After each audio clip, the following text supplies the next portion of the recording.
Bismillahirrahmanirrahim. Alhamdulillah Rabbil Alamin. Ar-Rahmanir-Rahim.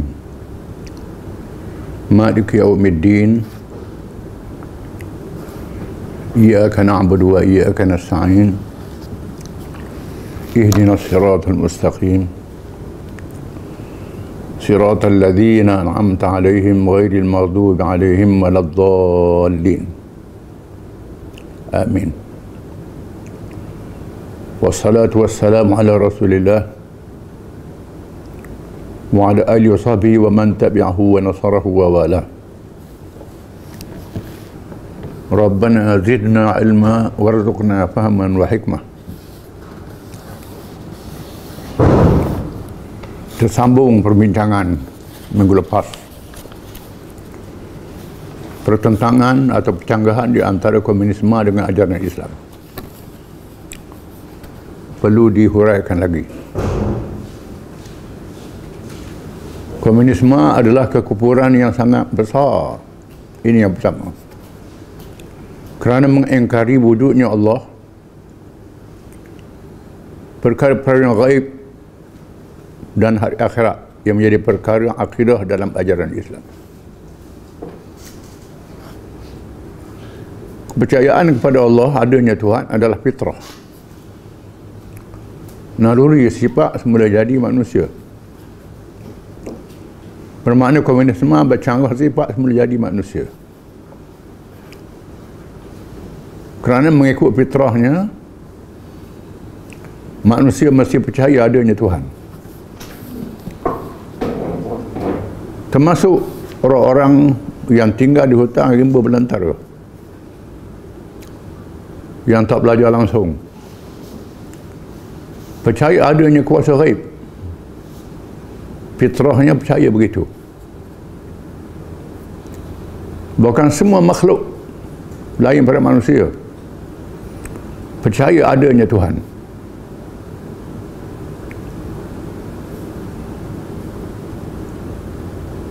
Bahkan mereka yang bercakap tak percaya ada Tuhan, golongan ateis, bila berlaku keadaan yang terdesak,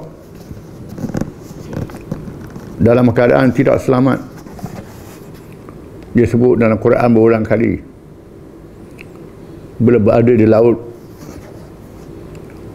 yang bergelora, malam yang gelap, ribut yang kuat, taupan yang ganas, bila dia rasa bahtera dia akan tenggelam, tak boleh nak selamatkan diri, di masa itu dia akan minta tolong dengan Tuhan. Bahkan dia sebut berapa kali, Lenin, pemimpin komunis Rusia yang terkenal, dia memimpin revolusi komunis, menubuhkan negara Soviet pengikut Karl Marx yang setia. Bila dia menghadapi kesakitan yang tenat, doktor-doktor pribadi tak mampu nak selamatkan dia, keluar daripada suara dia perkataan Tuhan. Bila ditanya bagaimana, dia sebut Tuhan, padahal Das Kapital, Karl Marx tak percaya pada Tuhan. Dia kata tak tahan kerana sakit, sangat terlalu sakit. Stalin dalam Perang Dunia yang Kedua, dia ceritakan bila tentera Jerman mara di timur Rusia,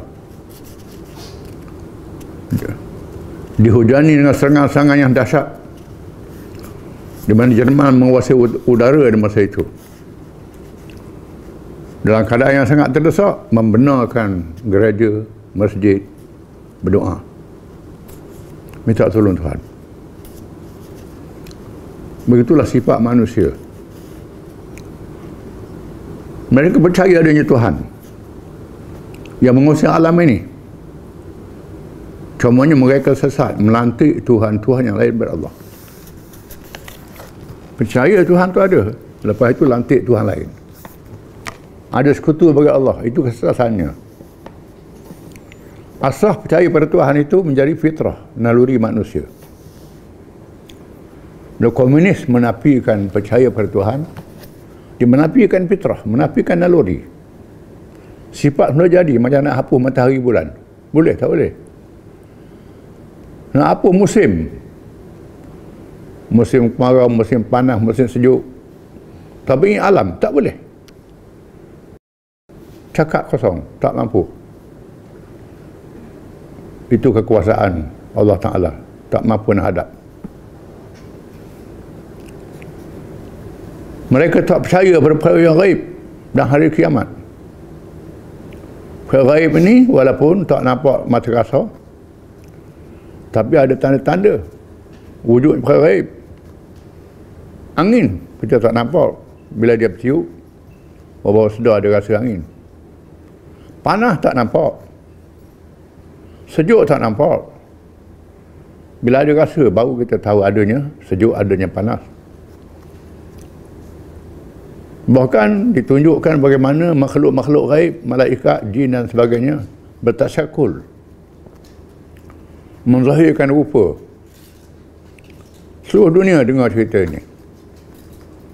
Apalagi Quran menyebut perkara gaib. Semua yang Quran sebut adalah benar. Semua yang Nabi beritahu adalah benar. Dalilnya banyak, antaranya ialah dalam Quran menyebut cerita-cerita zaman dulu. Diwahyukan Quran pada Nabi SAW. Nabi tak pergi ke Mesir, tak pergi ke Babylon, tak pergi. Tak ada tempat belajar di Mekah. Dari mana dapat cerita ini? Semua cerita itu adalah benar, cerita zaman dulu. Bahkan Quran menyebut tentang peredaran cakrawala di langit, matahari, bulan, bintang. Disebut dalam Quran. Masa Quran turun tak ada alat-alat yang canggih. Hari ini manusia dapat mencipta alat yang canggih. Boleh meneropong, melihat perjalanan bintang, matahari dan seumpamanya. Didapati apa Quran sebut adalah benar.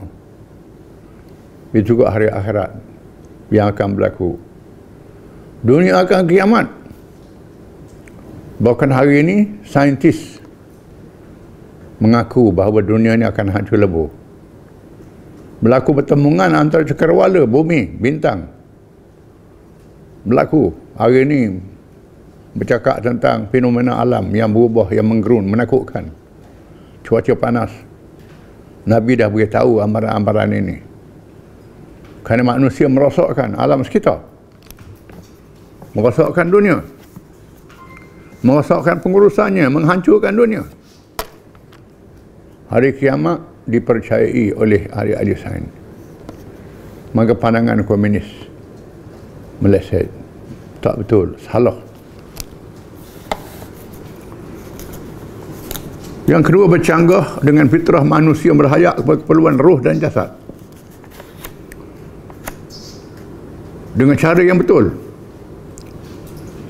Mempunyai sifat ananiyah, kedirian, sifat individu, dan hidup bermasyarakat yang mesti ditimbang dengan adil.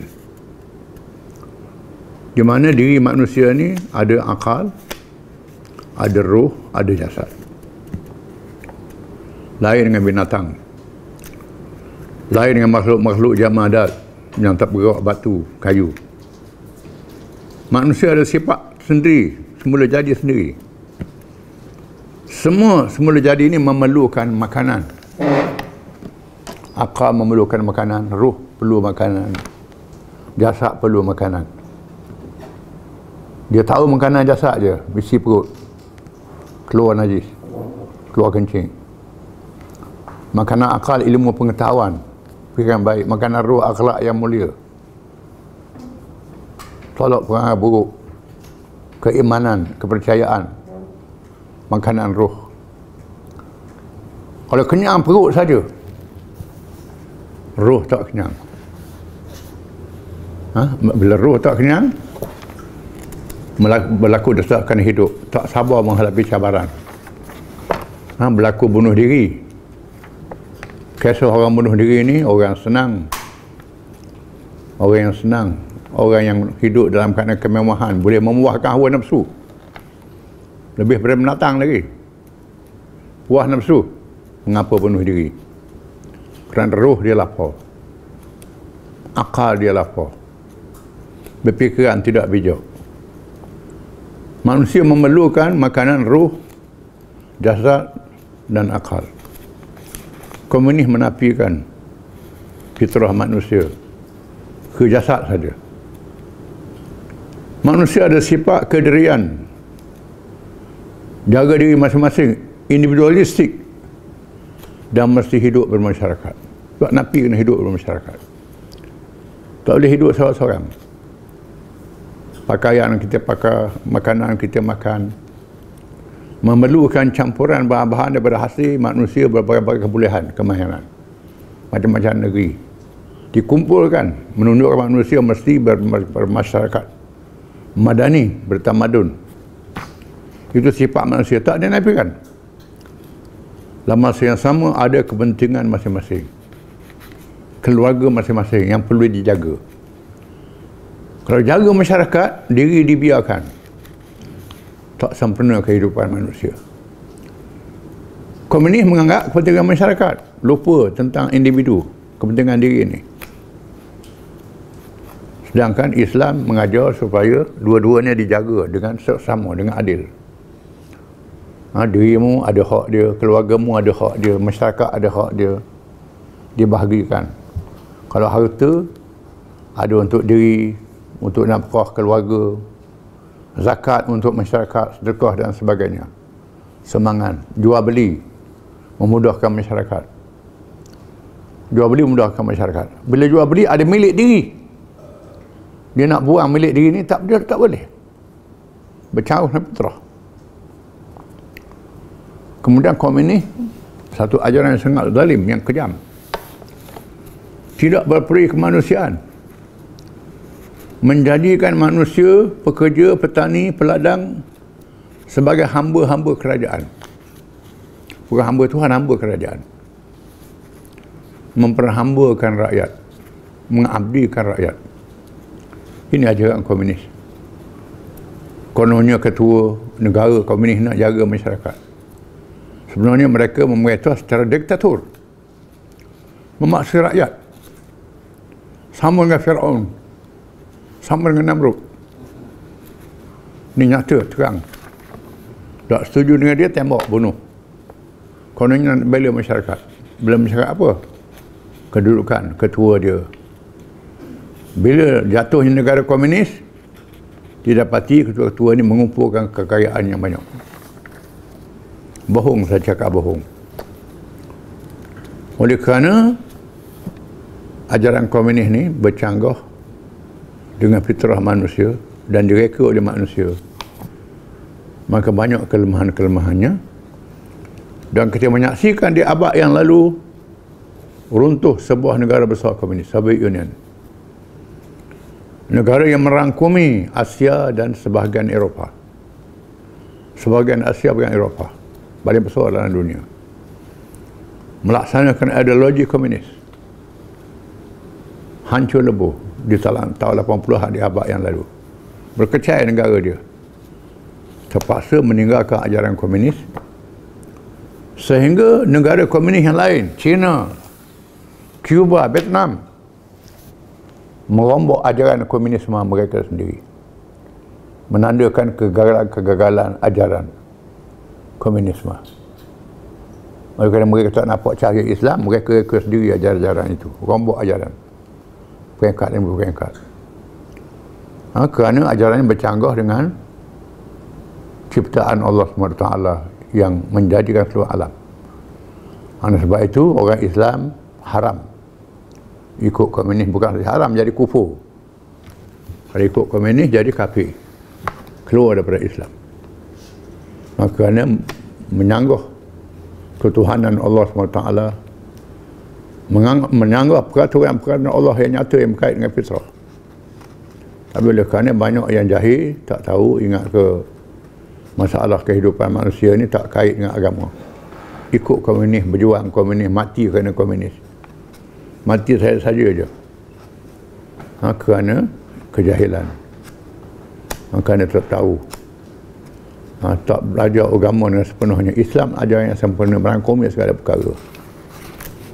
Wallahu a'lam.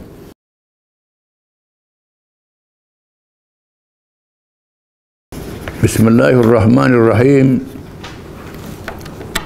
Kisah Dimam bin Sa'labah radhiyallahu anhu. Di antara peristiwa menarik ialah kedatangan Dimam bin Sa'labah radhiyallahu anhu, seorang diri mewakili kaumnya Bani Sa'ad bin Bakar. Bani Sa'ad ni ialah kabilah kepada Halimatul Sa'diyah, ibu susu pada Nabi SAW. Kalangan mereka ada adik-beradik susu Nabi, anak susu Nabi. Sebab dalam sirah Nabawiyah, pada masa Nabi kecil, peringkat bayi, di mana datuk dia hantar kepada Bani Sa'ad untuk menyusu. Kenapa? Kerana orang Badui ni makanan dia bersih, makanan kena titik peluh sendiri, tak masuk benda-benda haram. Dan sebab itu disuruh orang darat susu anak dia supaya bersih, tak masuk benda haram. Itu tujuannya. Dan sebab itu Bani Sa'ad ni mengenali Abdul Muttalib, dan mereka tak berperang dengan Nabi SAW. Dimam bin Sa'labah ni mungkin seorang yang terpencil berkaum dia, yang berpengaruh. Mungkin dia tak tahu kisah, tapi tahu hubungan tentang Abdul Muttalib. Dia datang berjumpa dengan Nabi. Dia menunggang untanya menuju ke Madinah setelah mendengar berita bahawa kabilah-kabilah di semenanjung Arab menyerah diri, menganut Islam. Semua yang degil dapat dikalahkan dengan mudah. Dia datang dengan hati yang telah ikhlas menerima Islam setelah mendengar ajarannya yang disebarkan. Dia dengar berita Islam ni, orang lain dah masuk Islam dah ke, dia datang ke Masjid Nabi. Apabila tiba di Masjid Nabawi, dia terus mendudukkan untanya di pintu masjid dan masuk ke dalam masjid dalam keadaan dia tidak mengenali Rasulullah SAW. Dia tak pernah tengok Nabi, tak kenal Nabi. Dia masuk dalam masjid. Sebaik saja tiba dalam masjid, dia terus bertanya, mana dia cucu Abdul Muttalib? Menandakan kabilah ni kenal Abdul Muttalib, hubungan lama keluarga Nabi. Dia tahu Nabi ni cucu Abdul Muttalib. Mana cucu Abdul Muttalib? Persahabat terus menunjukkan ke arah Rasulullah SAW yang sedang bersandar dan bertongkakkan sikunya. Nabi bersandar bertongkat siku, berehat dalam masjid. Lalu dia memulakan pertanyaannya kepada Rasulullah SAW dengan berkata, terus tanya, aku ingin bertanyakanmu dan berkasar terhadap pertanyaan dan berkasar dalam pertanyaan, maka janganlah merasa apa-apa terhadapku. Aku nak tanya dan minta maaf lah kalau aku kasar soalan ni. Aku tak tahu adab, mungkin kata dia. Cara dia datang. Sabda SAW, Nabi bersabda, bertanyalah apa yang ada pada dirimu. Aku tidak merasa apa-apa terhadapmu. Sila tanya. Apa-apa nak tanya, aku tak ada terasa apa hati terhadapmu. Tanya apa? Jawapan yang tepat dengan orang yang bertanya dan melayannya secara uslub dakwah, mendekatkan orang yang bertanya dan menariknya kepada Islam. Ini uslub Nabi, kita kena belajar. Nabi jawab dengan bergaduh, kan dia datang dengan sopan, Nabi pun jawab dengan sopan. Dimam memulakan soalannya, aku bertanyamu dengan nama Allah, Tuhanmu Tuhan kepada orang yang sebelummu dan kemudian daripadamu. benarkah Allah telah melantikmu menjadi Rasulnya? Aku dengar begitu. Aku nak tanyamu dengan nama Allah. Dengan nama Allah. Dia dah beriman kepada Allah. Dengan nama Allah, aku nak tanyamu. Allah ni Tuhan kepada seluruh manusia. Sebelummu, sekarang, dan akan datang. Betul ke Allah lantikmu jadi Rasul? Sabda Rasulullah SAW, ya Allah Tuhanku, sungguh benar. Kata Allahumma na'am. Ya Allah, ya Tuhanku, betul soalanmu itu. Aku dilantik jadi Rasul. Dia meneruskan soalannya. Aku bertanyamu dengan nama Allah Tuhanmu dan Tuhan orang yang sebelummu dan kemudian daripada-Mu. Benarkah Allah menyuruhmu beribadah kepadanya sahaja? Kita tidak boleh menyekutukannya dengan yang lain dan membuang segala Tuhan-Tuhan selain Allah yang telah disembah oleh nenek moyang kita. Membawa ajaran percaya ke Tuhan Allah saja. Tolak syirik. Tolak berhala yang disembah oleh nenek moyang kita.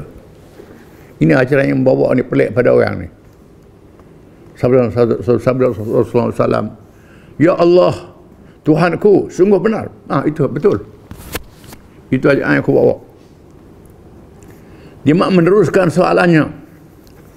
Aku bertanyamu dengan nama Allah Tuhanmu dan Tuhan orang sebelummu dan kemudian daripada-Mu. Benarkah Allah menyuruhmu supaya mendirikan solat 5 waktu? Aku dengar dengan demi Allah, dengan nama Allah, musuh sembahyang 5 waktu. Sembahyang 5 waktu. Sabda Rasulullah SAW, ya Allah Tuhanku, sungguh benar, betul. Betul. Dia bertanya lagi.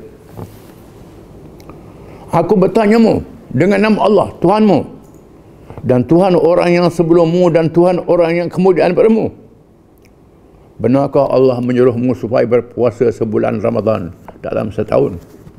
Tahu dah hukum Islam. Aku dengar musuh kamu puasa bulan Ramadan. Bulan Ramadan musuh berpuasa. Sabda Rasulullah SAW, ya Allah Tuhanku, sungguh benar. Allahumma na'am. Ya, betul. Allah Tuhanku, betul. Imam bertanya lagi, aku bertanyamu dengan nama Allah Tuhanmu dan Tuhan orang sebelummu dan kemudian padamu. Benarkah Allah memerintahkan supaya diambil harta orang-orang yang kaya, supaya dibahagikan kepada orang-orang yang berhajat kepada pertolongan? Musuh orang ambil harta orang kaya sebahagian untuk tolong orang yang susah. Zakat maksudnya. Sabda Rasulullah SAW, ya Allah Tuhanku, ya Allahumma na'am. Ya, betul. Imam bertanya lagi, aku bertanyamu dengan nama Allah Tuhanmu dan Tuhan orang yang sebelummu dan kemudian daripada-Mu. Benarkah Allah menyuruhmu supaya mengerjakan haji ke Baitullah kepada orang-orang yang berkemampuan? Musuh pergi ke Mekah. Orang yang mampu kena ke Mekah buat haji. Haji ini dah berlaku zaman jahiliah. Ibrahim yang mengasahkannya. Cuma cara syirik lah. Musuh orang pergi haji ke Mekah. Sabda Rasulullah SAW, ya Allah Tuhanku, sungguh benar, betul. Akhirnya Imam menegaskan, maka sesungguhnya aku mengaku dan percaya bahawa tiada Tuhan yang sebenar melainkan Allah, dan engkau adalah Rasulullah dan hamba-Nya. Aku tunaikan segala suruhannya dan meninggalkan segala larangannya, dan aku tidak menambah lebih daripadanya. Aku pun percaya macam mu ajar tu. Aku tak tambah. Tak ada Tuhan melainkan Allah. Aku percaya. Setelah Imam beredar, dia keluar lagi. Beredar, mudah je. Masuk Islam dulu lah. Masuk Islam. Tak ada Nabi itu dia sendiri masuk Islam. Setelah Imam beredar SAW bersabda, dia masuk syurga sekiranya dia benar dalam pengakuannya. Nabi kata, Nabi jamin dia masuk surga kalau dia benar. Umar bin Khattab berkata, aku tidak berjumpa orang yang bertanya dengan baik dan kata-kata yang padat lagi bernas sepertinya, dan dia terus mengisytiharkan Islamnya. Umar kata, aku tak jumpa dia orang macam ni. Bayar mari tanya terus masuk Islam, tak payah ajak. Ni pelik. Kata Sayyidina Umar. Allah bin Abbas radhiyallahu anhu berkata, aku tidak melihat rombongan yang lebih afdal daripada Dimam bin Sa'labah. Walaupun mari rombongan macam-macam temu dengan Nabi, banyak saat. Allah bin Abbas kata, aku tak jumpa dia orang macam ni. Orang yang seperti ni aku tak pernah jumpa lah. Mari terus masuk Islam. Diriwayatkan bahawa Dimam yang pulang ke kampungnya dan mengumpulkan penduduknya terus memaki berhala Allat dan Uzza. Dia panggil orang kampung, kumpul ramai-ramai, dia maki berhala. Maki tokoh Al-Uzza. Lalu penduduk kampung berkata, wahai Dimam, apakah engkau tidak takut dihinggapi penyakit baros, penyakit bala, putih kulit? Kusta jadi gila dengan memaki Tuhan-Tuhan itu. Bahaya memaki Tuhan-Tuhan ni. Kamu takut ke jadi gila ke? Jadi penyakit ni, bahaya ni.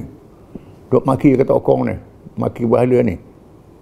Dengan tegas Dimam menjawab, itu semua adalah batu-batu yang tidak berkuasa mendatangkan mudarat. Sebenarnya aku telah mengisytiharkan dengan kepercayaan bahawa tiada Tuhan yang sebenar melainkan Allah, dan Muhammad itu adalah Rasulullah dan hamba-Nya. Aku dah percaya dah. Semua tokoh-tokoh tu karut berlaku. Tak bermanfaat, tak bermudarat. Aku dah umum bahawa aku percaya tak ada Tuhan melainkan Allah, Muhammad Rasulullah dan hamba-Nya. Kemudian dia mengajak kaumnya masuk Islam. Dia pun ajak orang masuk Islam. Mereka menyahut ajakan Dimam sehingga tidak tinggal seorang pun, sama ada lelaki atau perempuan. Semuanya masuk Islam. Dia sendiri masuk Islam. Dia ajak orang kampung habis masuk Islam berlaku.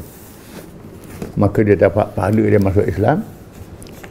Dia dapat pahala pula ajak orang lain masuk Islam. Dapat pahala yang sangat besar. Demikianlah kesan keberkatan hati yang ikhlas menghadap Allah untuk mencari kebenaran.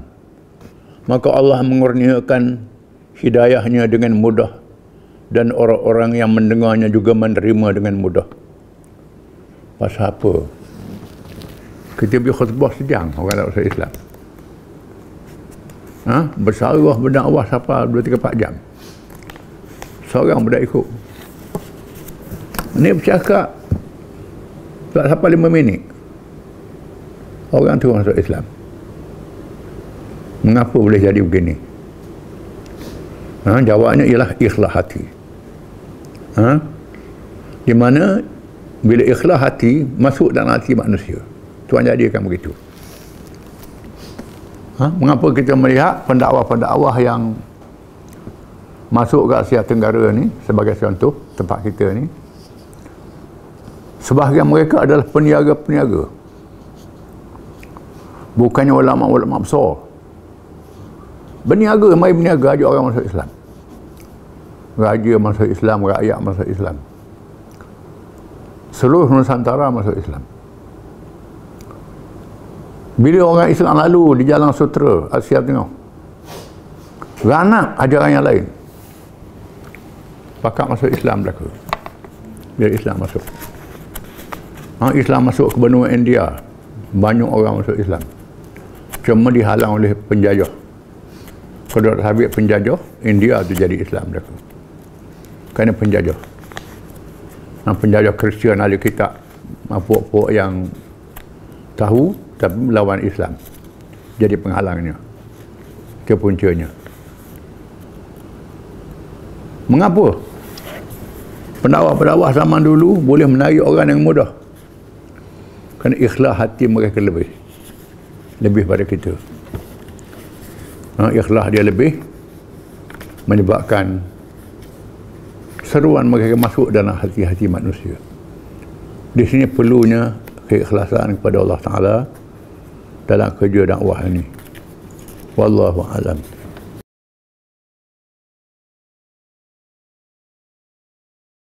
A'udzu billahi minasyaitonir rajim. إذ قال الله يا عيسى إني متوفيك ورافعك إلي ومطهرك من الذين كفروا وجاعل الذين اتبعوك فوق الذين كفروا إلى يوم القيامة ثم إلي مرجعكم فأحكم بينكم فيما كنتم فيه تختلفون فأما الذين كفروا فأعذبهم عذابا شديدا في الدنيا والآخرة وما لهم من ناصرين وأما الذين آمنوا وعملوا الصالحات فيوفيهم أجورهم والله لا يحب الظالمين ذلك نتلوه عليك من الآيات والذكر الحكيم. Ingatlah apabila Allah berfirman, wahai Isa, sesungguhnya aku mewafatkanmu, dengan makna menidurkanmu atau mewafatkan sekejap, dan mengangkatmu kepadaku, angkat ke langit, dan membersihkanmu daripada orang-orang kafir, dan menjadikan pengikut-pengikutmu mengatasi orang kafir sehingga hari kiamat. Pengikutmu yang beriman, yang setia. Kemudian kepadaku kembali mereka semua. Lalu ada hukum di kalangan mereka dengan apa yang telah mereka berselisihkan. Maka ada pun orang-orang yang kafir, aku azabkan mereka azab yang sangat dahsyat di dunia dan akhirat, dan tiada penolong bagi mereka. Dan ada pun orang yang beriman dan mengerjakan amal yang saleh, aku sempurnakan ganjaran mereka, dan Allah tidak mengasihi orang yang zalim. Begitulah kami bacakan kepada wahai Muhammad SAW daripada ayat-ayat, tanda-tanda yang benar, cerita yang benar, dan peringatan yang bijak. Ayat ini masih lagi menceritakan tentang Nabi Isa AS. Apabila orang-orang Yahudi bermahrajalil membunuh Nabi-Nabi Yahya, Zakaria, kemudian mereka mencari Nabi Isa untuk dibunuh. Nabi Isa dikepung, Nabi Isa menyeru sahabat-sahabatnya yang setia, siapa yang sanggup jadi penolong aku menegakkan agama Allah, menyambungkan perjuanganku. Lalu Hawariyun, sahabat yang setia, ulama kata 12 orang. 12 orang membuat ikrar untuk menyambungkan perjuangan menegakkan agama Allah. Sanggup mengorbankan diri. Bukan salah seorang daripada sanggup dikorbankan. Allah Ta'ala selamatkan Nabi Isa dengan diangkat ke langit. Mereka tak berjaya bunuh dan salib. Adapun cerita salib ini cerita mengarut, cerita bohong. Mereka tak bunuh Nabi Isa, bunuh orang lain yang diserupakan. Itu qala Allah ya Isa, bila Allah berkata, wahai Isa, inni mutawaffika wa rafi'uka ilayya. Ulama tafsir khilaf dalam menafsirkan ayat-ayat ini. Ada yang mengatakan mutawaffi dengan makna mematikan engkau bila tiba ajal. Ajalnya ialah di akhir zaman, bukan masa itu. Wa rafi'uka ilayya, dan mengangkatmu kepadaku, diangkat ke langit. Setengah ulama, ini kebanyakan ulama tafsir, mengatakan mutawaffika dengan makna menidurkan wahai Isa. Allah Ta'ala menidurkan Nabi Isa AS dalam masa beberapa saat. Ditidurkan beberapa saat dan diangkat ke langit. ditidurkan sekejap. Dia angkat ke langit. Jadi makna mutawaffi ke dengan makna menidurkan. Kerana di sana ada ayat-ayat Quran yang menggunakan perkataan wafat dengan makna tidur. Ada ucapan, wa huwa allazi yatawaffakum bil laili wa ya'lamu ma jarahtum bin nahar, suratul An'am. Dialah Tuhan yang telah mewafatkanmu, menidurkanmu, dan mengetahui apa yang kamu buat waktu siang hari. Kemudian jaga balik. Perkataan wafat ni bukan berarti makna mati. Ada dalam Quran dengan makna menidurkan. Maka kebanyakan ulama mengatakan mutawaffi ka dengan makna munawwimuka, menidurkan wahai Isa. Allah Ta'ala menidurkan Isa alaihi salam. Mengikut satu riwayat yang dhaif dari Wahab bin Munabbih. Munabbih ini ialah ahli kitab yang masuk Islam, kalangan tabi'in. Allah Ta'ala mewafatkan sekejap. Tak bunuh, wafat sekejap, masuk nyawa balik. Ada kaul yang mengatakan begitu. Ini kaul yang dhaif, kaul yang sangat lemah. Sabit dalam hadis-hadis yang sahih, hadis yang mutawatir.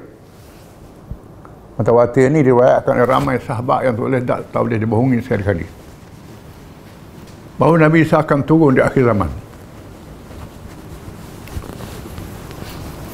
Selepas zahirnya Imam Mahdi, iaitulah seorang pemimpin daripada zuriat Nabi SAW yang akan menyelamatkan dunia yang penuh dengan kezaliman. Zalim sana, zalim sana, zalim sini, berlaku huru-hara. Berlaku malhamah kubra, perang yang besar, perang dunia lah. Dalam keadaan yang terdesak ini, Allah Ta'ala lahirkan seorang pemimpin zuriat Nabi SAW, diriwayat oleh hadis yang mutawatir. Akan zahir di Mekah mengikut pendapat Sunni dan Syiah, cuma khilaf cara saja. Zahir Imam Mahdi ni semua percaya, cuma Syiah kata begini, Sunni kata begini. Bila zahir Imam Mahdi tak ada khilaf lagi lah, balas sementara saja. Bila Imam Mahdi itu zahir sungguh, maka bersatu semua. Tak ada guna kita badah. Urusan menzahir ini urusan Allah Ta'ala. Akan zahir pemimpin di akhir zaman. Dibai'ahkan di antara maqam Ibrahim dengan Kaabah. Dibai'ahkan Imam Mahdi ini. Kemudian berperang. Masa itu orang tak percaya dia Imam Mahdi. Bila satu pasukan tentera yang besar nak serang dia, datang dari Syam, ditelan bumi di tengah jalan. Nabi sebut dalam hadis, baru orang tahu dia Imam Mahdi. Belum pada tu 313 orang yang ikut dia. Orang tak apa percaya. Dan dia sendiri pun tidak mahu menzahirkan diri. Bukan dia mengaku saya lah Imam Mahdi, tak. Orang mengaku saya tu pelawak tu, latih saya lah tu. Bukan cara begitu. Bukan dia melarikan diri, orang pegang dia, suruh dia jadi pemimpin. Orang tahu dia ni ada kebolehan, ada ketokohan. Orang suruh dia jadi pemimpin. Akhirnya dia terima jadi pemimpin. Dan berlaku Baitul Maqdis dibebaskan. Dibebas Baitul Maqdis. Masa itu Baitul Maqdis dibebaskan. Dan masa itulah Nabi Isa turun. Nabi Isa AS akan turun. Yang disebut dalam Sahih Bukhari pun ada. Bila Imam Mahdi nak semayang subuh, Nabi Isa sapa. Imam Mahdi berundur, Nabi Isa tolak Imam Mahdi jadi imam, memuliakan umat Muhammad sallallahu alaihi wasallam. Nabi Isa ditugaskan untuk membunuh Dajjal. Dajjal ni ialah pemimpin Yahudi. Orang Yahudi pun percaya Al-Masih yang memimpin orang Yahudi di akhir zaman. Sekarang orang Yahudi sedang usaha nak cari Dajjal ni duduk mana. Akan muncul dan Tuhan izinkan Dajjal ni meretos sekejap. dalam masa seminggu je. Sehari macam setahun, sehari macam sebulan, kemudian sehari macam seminggu, sehari macam hari-hari biasa yang berikutnya. Itu Dajjal. Hari ini orang duduk mengeluh dah pasal cuaca panas ni. Akan berlaku perjalanan matahari yang lambat tentang di akhir zaman. Dajjal bermerajalela. Di mana Imam Mahdi, satu riwayat kata dia Masjid Dimas, riwayat kata Masjid Baitul Maqdis. Nasabahnya Masjid Baitul Maqdis. Nabi Isa turun lepas sembahyang subuh. Nabi Isa akan mengejar Dajjal dan membunuh Dajjal di Bab Lut. Bab Lut inilah kampung di Tel Aviv. Tel Aviv ibu negara Israel sekarang. Ada apa kampung tu? Kampung Bab Lut. Nama kampung tu ada sebut dalam hadis. Di situlah Nabi Isa akan bunuh Dajjal. Setelah Nabi Isa, di mana disebut dalam Quran, wa inna min ahli al-kitabi illa la yu'minanna bihi qabla mautihi yawmal qiyamah yakunu alaihim syahida, suratul Nisa. Dan sesungguhnya sebahagian ahli kitab akan beriman dengan Nabi Isa, masuk Islam. Bila Nabi Isa turun, orang Kristian masuk Islam. Orang Kristian akan masuk Islam. Dia tahu Nabi Isa. Nabi Isa turun bagaimana umur masa dia angkat. Masa dia angkat umur dia 30 tahun, masa dia turun umur 30 tahun. Rupa dia, muka orang umur 30-an. Rupa yang cantik, putih kemerahan, rambut menjolor ke hadapan. Rambut orang muda lah. Rambut yang hitam berkilat menjolor ke hadapan. Rambut dia macam orang keluar daripada mandi. Macam masa dia angkat. Setelah Nabi Isa dia angkat, berlaku penyelewengan dalam agama Kristian. Ada kata Nabi Isa anak Tuhan. Nabi Isa salah satu daripada 3 unsur Tuhan. Pokok Kristian sesat. Yang menyesatkan Kristian ni ialah Raja Rom Timur Bizantin. Bila Raja Rom Timur Bizantin, Konstantin masuk Islam, masuk Kristian, dia pindah agama Kristian. Jadi ada patung, sembah salib, babi boleh makan, padahal tak ada makan babi. Babi itu haram asal agama dia. Ni boleh makan babi orang Kristian. Ini apa? Ini sudah menyeleweng. Dia pindah ajaran ni. Yang tukar pindah ialah Raja Rom. Dia pindah agama. Jadi sesat.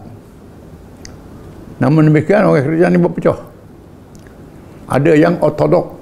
Yang ortodok ni yang percaya kepada Isa ni akan turun di akhir zaman. Kristian ortodok. Ada. Bukan semua Kristian. Percaya dia Isa kena salib. Ada Kristian yang percaya Isa tidak disalib dan akan turun di akhir zaman. Ini bersama orang Islam. Inilah barangkali yang disebut oleh firman Allah Ta'ala, wa inna min ahli al-kitabi illa la yu'minanna bihi qabla mautihi wa yawmal qiyamati yakunu alaihim syahida. Dan sesungguhnya di kalangan ahli kitab itu ada yang beriman kepadanya sebelum wafat matinya, dan pada hari kiamat menjadi saksi bahawa Rasul telah menyampaikan. Wa Isa, aku angkat kamu padaku. Inni mutawaffika wa rafi'uka wa mutahhiruka minal ladzina kafaru. Aku bersih kamu daripada orang kafir. Orang kafir dia ni anak zina. Tidak. Dilahirkan oleh Maryam dengan tidak ada apa. Dengan kun fayakun. Tuhan kata jadi, maka jadilah. Pelik ke? Nabi Adam, ayah tak ada, mak tak ada, terus jadi manusia.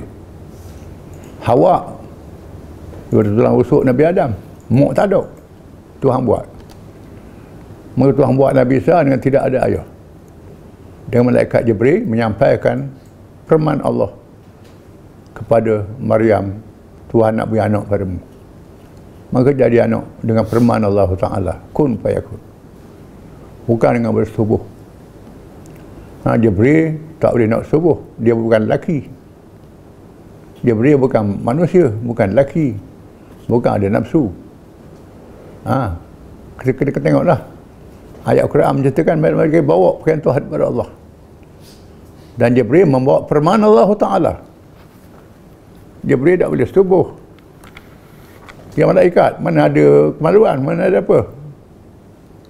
Jadi jangan kita keliru dalam masalah ini. Allah Ta'ala nak uji kepercayaan pada Allah Ta'ala.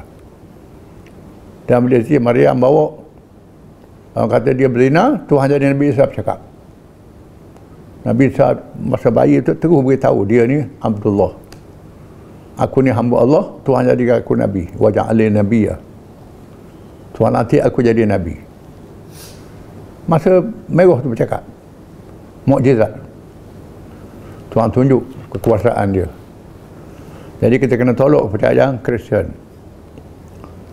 Tuhan kata waja'alul ladzina tabauka fawqal ladzina kafaru ila yaumil qiyamah. Dan aku jadikan pengikutmu yang setia. Pengikut Nabi saya yang setia. Sebahagian setia itu ikut Nabi Muhammad SAW. Mengatasi mereka yang kafir menjatuhkan Parsi dan Rom. Parsi dan Rom jatuh. Termasuklah Constantinople pun jatuh. Rom Timur pun akan jatuh. Sehingga hari kiamat, wahai Isa, Tuhan akan beri kemenangan kepada Islam. Kepada Islam. Bukan kemenangan Kristian, kemenangan Islam. Summa ilayya marji'ukum.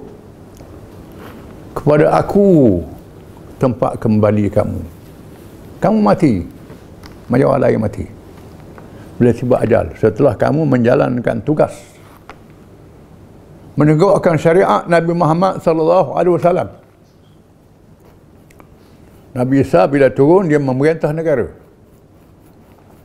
Negara yang diperintah tu menjalankan syariat Islam, mengikut Quran. Wajib bagi dia ikut Quran, tak boleh ikut Injil dah. Dia ikut Taurat. Fahkum bainakum fima kuntum fihi takhtalifun. Aku akan hukum perkara yang kamu berbalah pada hari ini. Isa ni anak Tuhan ke, Isa ni Tuhan, Isa apa tu akan selesai pada hari kiamat. Tunggulah, wahai orang Kristian. Tuhan akan bercara kepada hari kiamat. Hari kiamat ni tempat dipercarakan. Fa ammal ladzina kafaru fa'adhibuhum 'adzaban shadidan fid dunya wal akhirah. Wa ma lahum min nasirin. Maka ada pun orang-orang yang kafir yang melawan, maka aku azabkan mereka dengan azab yang sangat dahsyat di dunia dan di akhirat. Di dunia dia seksa. Kalau kita tengok mereka ni senang, tapi berpenyakit, menghadapi masalah hidup, seksa atas dunia, kaya tak ada berkat. Jadi kuasa besar dunia pun dalam keadaan yang menyusahkan. Apalagi yang tak ada kuasa besar dunia lagi susah. Atas dunia diseksa oleh Tuhan, nampak zahir je, nampak sedap. Di akhirat apatah lagi. Wa ma lahum min nasirin, dan tidak ada penolong bagi mereka. Tuhan tak tolong orang-orang yang lawan Allah dan lawan Rasulnya. Wa ammal ladzina amanu wa amilus salihat, dan ada pun orang-orang yang beriman dan mengerjakan amal yang saleh. Allah Ta'ala berjanji kepada mereka, fa yuwaffihim ujurahum, maka Tuhan akan tunaikan dengan sempurna pahala-pahala yang dijanjikan kepada mereka. Sekurang-kurang amal kebajikan itu 10 kali ganda, ada 700 kali ganda, ada yang berganda-ganda tak tahu kira banyaknya. Tuhan akan tunaikan janji itu. Wallahu la yuhibbuz zalimin, dan Allah tidak mengasihi orang-orang yang zalim. Zalim ini bukan saja pukul orang. Orang Melayu ni zalim, kata orang berzalim. Zalim meletakkan sesuatu tidak kena pada tempat, tak ikut hukum Islam. Zalim kan? Semua yang tak ikut hukum Islam adalah zalim, walaupun beri duit, walaupun dapat tolong, tapi tak ikut hukum Islam, zalim. Adil ni ikut hukum Allah Ta'ala, lain pada hukum Allah Ta'ala dari hukum hawa nafsu. Allah Ta'ala tak izin, itu hawa nafsu. Ada juga hukum manusia buat, tapi Allah Ta'ala izin, itu termasuk hukum Allah Ta'ala juga. Bukan semua perkara ada nas dalam Quran dalam hadis, ada perkara tak ada nas, Allah Ta'ala izin. Jadi masalahnya hukum yang Allah Ta'ala putus, buat hukum sendiri, itu zalim. Khususnya masalah akidah, melantik Tuhan lain pada Allah, menganggap Nabi Isa anak Tuhan dan sebagainya, itu zalim. Isa adalah Rasulullah dan hambanya. Dzalika natluhu 'alaika min al-ayati wad-dhikril hakim.